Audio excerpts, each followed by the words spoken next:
Sino po ang pinangangalanan niyang akusado? The President, I believe. Kailan po ba naging akusado ang Pangulo? Ma'am, in connection dun sa kay Harry Roque naman po, you called him fake news peddler. As always. Ano po ang balak ng palasyo since tinatarget nyo yung mga nagkakalat ng mga fake news na kasuhan? Muli, hindi kailangan mag-utos ng Pangulo sa NBI, sa PNP, o sa anumang investigating bodies patungkol sa fake news.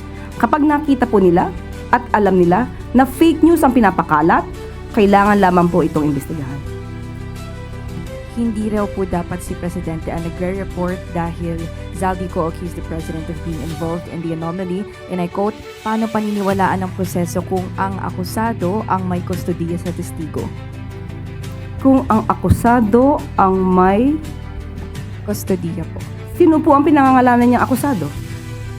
The President, I believe. Kailan po ba naging akusado ang Pangulo? Hindi po ba kayo dapat na nagtatanong sa kanya kung kailan ba naging akusado ang Pangulo?